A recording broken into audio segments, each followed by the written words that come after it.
خالد رضی اللہ عنہ کے حکم سے عین التمر کا محاصرہ کر لیا گیا۔ بدوی عیسائی اور ان کے دیگر ساتھی جو شہر میں پناہ لینے آئے تھے مقابلے پر اتر آئے۔ انہوں نے شہر پناہ کے اوپر جا کر مسلمانوں پر تیر برسانے شروع کر دیے۔ خالد رضی اللہ عنہ نے حکم دیا، عقا بن ابی عقا کو اور تمام جنگی قیدیوں کو آگے لاؤ۔ ذرا سی دیر میں تمام بدوی قیدیوں کو سامنے لے آئے۔ خالد رضی اللہ عنہ نے عقا کو بازو سے پکڑا اور اسے اتنی آگے لے گئے جہاں وہ شہر پناہ سے آنے والے تیروں کی زد میں تھے۔ خالد رضی اللہ عنہ نے بڑی بلند آواز سے کہا، یہ ہے تمہارا سردار، تم اسے بہادروں کا بہادر سمجھتے تھے، اسی نے تمہاری دوستی فارس والوں سے کروائی تھی، کہاں ہیں تمہارے دوست؟ خالد رضی اللہ عنہ نے عقا کو آگے کر کے کہا، اس سے پوچھو مہران اپنی فوج کو بچا کر کہاں لے گیا ہے؟ پھر بے شمار قیدیوں کو آگے کر دیا گیا۔ خالد رضی اللہ عنہ نے کہا، یہ ہیں تمہارے بھائی، چلاؤ تیر، سب ان کے سینوں میں اتریں گے۔ یہ خبر کسی طرح شہر میں پھیل گئی کہ قلعے کے باہر مسلمان بنی تغلب اور دیگر قبیلوں کے قیدیوں کو لائے ہیں۔ ان قیدیوں میں سے کئی ایک کے بیوی، بچے اور لواحقین شہر میں تھے۔ ان کی بستیاں تو کہیں اور تھیں، لیکن ان کی سلامتی کے لیے انہیں عین التمر میں لے آئے تھے۔ جنگ کی صورت میں وہ انہیں اپنی بستیوں میں محفوظ نہیں سمجھتے تھے۔ ان عورتوں اور بچوں کو جب پتا چلا کہ ان کے قبیلوں کے قیدی باہر آئے ہیں تو مائیں اپنے بچوں کو اٹھائے شہر کی دیوار پر آ گئیں۔ میدان جنگ میں جانے والوں میں سے جو واپس نہیں آئے تھے ان کی بیویاں، بہنیں، مائیں اور بیٹیاں اس امید پر دیوار پر آئی تھیں کہ ان کے آدمی قیدیوں میں ہوں گے۔ ان عورتوں نے دیوار کے اوپر ہنگامہ برپا کر دیا۔ وہ اپنے آدمیوں کو پکار رہی تھی جنہیں اپنے آدمی قیدیوں میں نظر نہیں آ رہے تھے۔ وہ آہوزاری کر رہی تھی۔ تیر انداز انہیں پیچھے ہٹا رہے تھے مگر عورتیں پیچھے نہیں ہٹ رہی تھیں۔ خالد رضی اللہ عنہ کے حکم سے ان کے ایک محافظ نے بلند آواز سے کہا، ہم تمہیں زیادہ مہلت نہیں دیں گے، ہتھیار ڈال دو اور دروازے کھول دو۔ اگر ہمارے مقابلے میں تم ہار گئے اور دروازوں میں ہم خود داخل ہوئے تو تم سب کا انجام بہت برا ہوگا۔ دیوار کے اوپر سے آواز آئی، ہم اپنی 2 شرطوں پر دروازہ کھولنے پر آمادہ ہیں۔ خالد رضی اللہ عنہ کی طرف سے جواب دیا گیا، تمہاری کوئی شرط نہیں مانی جائے گی، ہتھیار ڈال دو، دروازے کھول دو، تمہاری سلامتی اسی میں ہے۔ بنی تغلب اور ان کے اتحادی قبیلے جانتے تھے کہ ان کی سلامتی اسی میں ہے کہ ہتھیار ڈال دیں اور مسلمانوں سے رحم کی درخواست کریں۔ چنانچہ انہوں نے دروازے کھول دیے اور مسلمان شہر میں داخل ہوئے۔ اس وقت کی تحریروں سے پتہ چلتا ہے کہ مسلمانوں نے کسی شہری کو پریشان نہیں کیا، البتہ مسلمانوں کے خلاف جو بدوی لڑے تھے ان سب کو قیدی بنا لیا گیا۔ یہ ان قیدیوں کے لواحقین پر منحصر تھا کہ وہ خالد رضی اللہ عنہ کا مقرر کیا ہوا فدیہ ادا کر کے اپنے قیدیوں کو رہا کروا لیں۔ تمام شہر کی تلاشی لی گئی۔ شہر میں ایک عبادت گاہ یا درس گاہ تھی جس میں پادری بننے کی تعلیم دی جاتی تھی۔ اس وقت 40 نوعمر لڑکے زیر تعلیم تھے۔ ان سب کو پکڑ لیا گیا۔ ان میں سے اکثر نے بعد میں اسلام قبول کر لیا تھا اور ان میں سے ایک کو تاریخ اسلام کی ایک نامور شخصیت کا باپ ہونے کا شرف حاصل ہوا۔ اس لڑکے کا نام نصیر تھا۔ اس نے اسلام قبول کیا اور ایک مسلمان عورت کے ساتھ شادی کی جس نے موسیٰ بن نصیر کو جنم دیا۔ یہ موسیٰ بن نصیر شمالی افریقہ کے امیر مقرر ہوئے۔ انہوں نے ہی طارق بن زیاد کو اندلس فتح کرنے بھیجا تھا۔ 2-3 متعصب مورخوں نے لکھا ہے کہ خالد رضی اللہ عنہ نے بنی تغلب، نمر اور ایاد کے ان تمام آدمیوں کو قتل کر دیا جو ان کے خلاف لڑے تھے۔ یہ ایک مفروضہ ہے جو خالد رضی اللہ عنہ کو بدنام کرنے کے لیے گھڑا گیا تھا۔ مورخوں کی اکثریت نے ایسے قتل عام کا ہلکا سا بھی اشارہ نہیں دیا۔ محمد حسین ہیکل نے متعدد تاریخوں کے حوالے سے لکھا ہے کہ عقا بن ابی عقا کو کھلے میدان میں لا کر خالد رضی اللہ عنہ نے اپنا عہد پورا کرتے ہوئے اس کا سر تن سے کاٹ ڈالا۔ خالد رضی اللہ عنہ نے اعلان کیا تھا کہ بدوی غیر مشروط طور پر ہتھیار ڈال دیں تو وہ بڑے برے انجام سے محفوظ رہیں گے۔ دشمن نے مسلمانوں کی شرائط پر ہتھیار ڈال دیے۔ ان کے قتل عام کا سوال ہی پیدا نہیں ہوتا تھا۔ عین التمر کی فتح کے بعد خالد رضی اللہ عنہ نے سب سے پہلا کام یہ کیا کہ انبار اور عین التمر کا مال غنیمت اکٹھا کر کے مجاہدین میں تقسیم کیا اور خلافت کا حصہ الگ کر کے ولید بن عقبہ کے سپرد کیا کہ وہ مدینہ امیر المومنین کو پیش کریں۔ انہوں نے امیر المومنین کے لیے ایک پیغام بھی بھیجا۔ ولید بن عقبہ نے مدینہ پہنچ کر امیر المومنین ابو بکر رضی اللہ عنہ کو انبار اور عین التمر کی لڑائی اور فتح کی تفصیل سنائی، مال غنیمت پیش کیا، پھر خالد رضی اللہ عنہ کا پیغام دیا۔ پہلے سنایا جا چکا ہے کہ خلیفۃ المسلمین ابو بکر رضی اللہ عنہ نے خالد رضی اللہ عنہ کے لیے حکم بھیجا تھا کہ وہ ایاز بن غنم کے انتظار میں ہیرا میں رکے رہیں۔ اس وقت ایاز رضی اللہ عنہ دومت الجندل میں لڑ رہے تھے، لیکن لڑائی کی صورتحال ایاد کے لیے اچھی نہ تھی۔ خالد رضی اللہ عنہ نے خلافت کے حکم کو نظر انداز کر دیا اور ہیرا سے کوچ کر کے انبار کو محاصرے میں لے لیا، فتح پائی، پھر عین التمر کا مارکا لڑا اور کامیابی حاصل کی۔ خالد رضی اللہ عنہ نے اپنے پیغام میں کہا تھا کہ وہ ہیرا میں بیٹھے رہتے تو فارس والوں کو اپنی شکستوں سے سنبھلنے کا اور جوابی حملے کی تیاری کا موقع مل جاتا۔ خالد رضی اللہ عنہ کی کوشش یہ تھی کہ دشمن کو کہیں بھی قدم جمانے کا اور جوابی وار کرنے کا موقع نہ مل سکے۔ انہوں نے آتش پرستوں کی فوج کو نفسیاتی لحاظ سے کمزور کر دیا۔ خالد رضی اللہ عنہ نے امیر المومنین کی حکم عدولی تو کی تھی، لیکن عملاً ثابت کر دیا تھا کہ یہ حکم عدولی کتنی ضروری تھی۔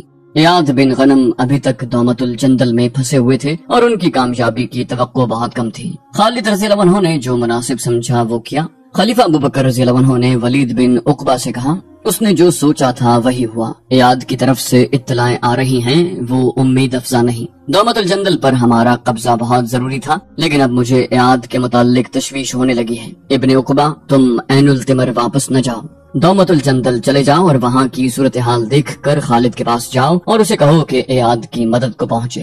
ولید بن عقبہ روانہ ہو گئے۔ ایاد بن غنم خود پریشان تھے، اس کے ساتھ جو سالار تھے وہ انہیں کہہ رہے تھے کہ اس صورتحال سے نکلنے کے لیے مدد کی ضرورت ہے، ورنہ شکست کا خطرہ صاف نظر آ رہا ہے۔ مورخ طبری اور ابو یوسف کی تحریروں کے مطابق آخر ایاد بن غنم نے خالد رضی اللہ عنہ کو ایک تحریری پیغام بھیجا جس میں انہوں نے اپنی مخدوش صورتحال اور اپنی ضرورت لکھی۔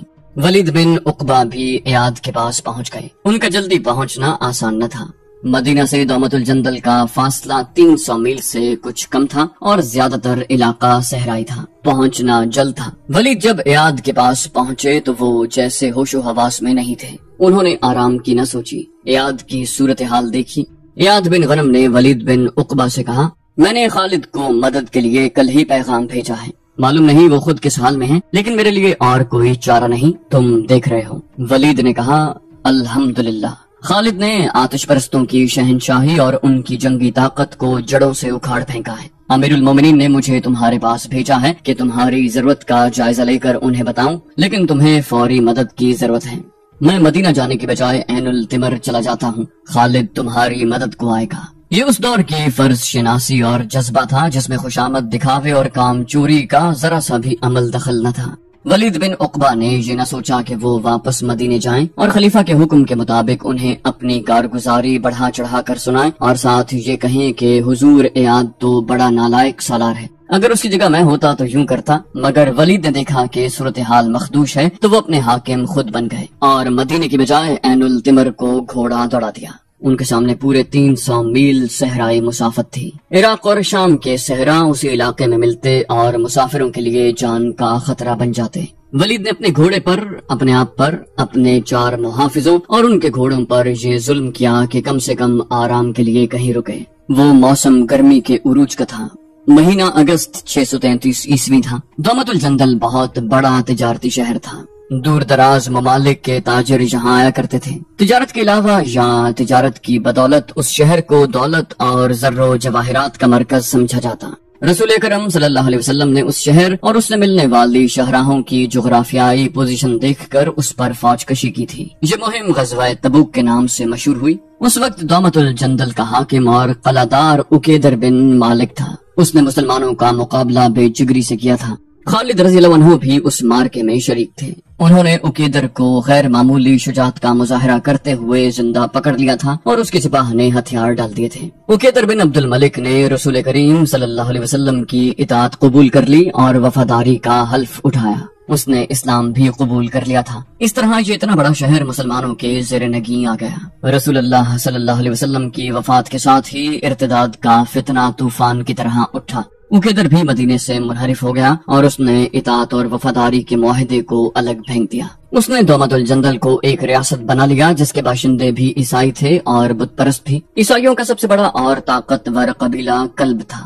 امیر المومنین نے عقیدر بن عبد الملک کی سرکوبی کے لیے اور اسے اپنی اطاعت میں لانے کے لیے ایاد بن غنم کو ایک لشکر دے کر بھیجا۔ وہاں جا کر ایاد نے دیکھا کہ ان کا لشکر تو بہت تھوڑا ہے اور دشمن کئی گنا طاقتور ہے، لیکن مدینہ سے تقریباً 300 میل دور آ کر واپس چل پڑنا تو مناسب نہ تھا۔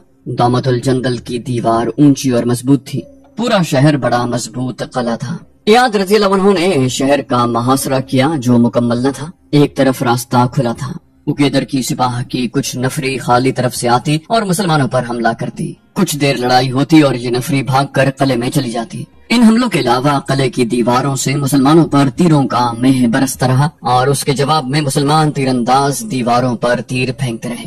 انہوں نے قلعے کے دروازوں پر بھی حلے بولے مگر قلعے کا دفاع توقع سے زیادہ مضبوط تھا۔ مسلمانوں کے خلاف جنگ کا پانسا اس طرح پلٹ گیا کہ قبیلہ کلب کے عیسائیوں نے عقب سے آ کر مسلمانوں کو گھیرے میں لے لیا۔ وہ مسلمانوں پر بڑھ بڑھ کر حملے کرتے تھے اور مسلمان جان کی بازی لگا کر حملوں کو روکتے اور پسپا کرتے۔ مسلمانوں کی اس بے خوفی کو دیکھ کر عیسائیوں نے حملے کم کر دیے مگر مسلمانوں کو گھیرے میں رکھا تاکہ وہ پسپا نہ ہو سکیں اور رسد وغیرہ کی کمی سے پریشان ہو کر ہتھیار ڈال دیں۔ ایاد نے یہ انتظام کر رکھا تھا کہ ایک جگہ راستہ کھلا رکھا اور اس کی حفاظت کے لیے آدمی مقرر کر دیے۔ یہ صورتحال مسلمانوں کے لیے بڑی خطرناک تھی۔